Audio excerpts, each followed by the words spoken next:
Hawker উচ্ছেদ আপদে তৃণমূলের টাকা তোলার ব্যবসা। শুভেন্দু হকার উচ্ছেদ নিয়ে এবার বিস্ফোরক মন্তব্য করলেন রাজ্য বিধানসভার বিরোধী দলনেতা তথা নন্দীগ্রামের বিধায়ক শুভেন্দু অধিকারী। রবিবার নন্দীগ্রামের ভেকুটিয়া ১ নম্বর অঞ্চলের জেলে মারা ৩৭ নম্বর বুথে মন কি বাত অনুষ্ঠানের আয়োজন করা হয়। বিজেপি কার্যকর্তা ও স্থানীয়দের সাথে মন কি বাত অনুষ্ঠানে উপস্থিত হয়ে সাংবাদিকদের প্রশ্নের উত্তর দিতে গিয়ে শুভেন্দু বলেন, হকার উচ্ছেদ তৃণমূলের টাকা তোলার ব্যবসা।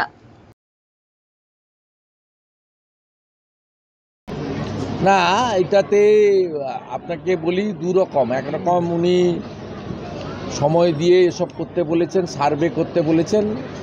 এখন নিচের তলায় তৃণমূলের পৌরসভাগুলো তো কার্যত দেউলিয়া হয়ে গেছে।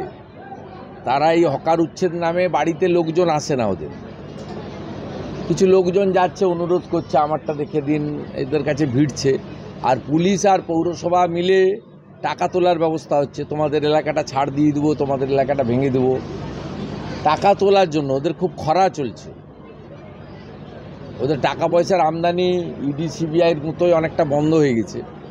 এই খরা চলছে, এই নামে এখন তোমাদেরকে রেখে দেবো, তোমাদেরকে তুলে দেবো, এই দুটো ব্যবসা করে যদি কিছু টাকা কামাই করা যায় আর কিছু লোককে যদি সরিয়ে দেওয়া যায় ভয় দেখিয়ে, সেখানে নতুন করে রোহিঙ্গাদের এনে বসিয়ে দিবে বা কিছু লোকের কাছ থেকে তোলা নিয়ে তাদেরকে এনে আবার বসিয়ে দিবে।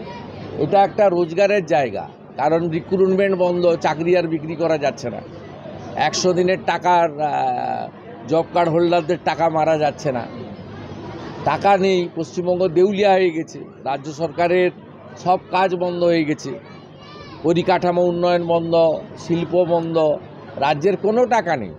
বেতন দিতে আর ভাতা দিতে সব টাকা চলে যাচ্ছে, তাও ঋণ করতে হচ্ছে।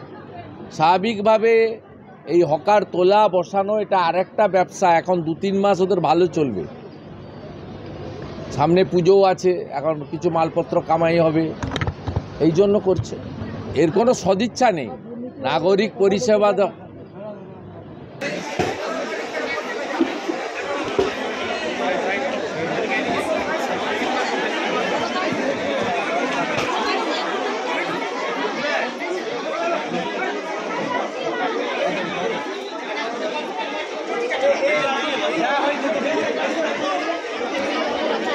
ব্যুরো রিপোর্ট, এখন সংবাদ।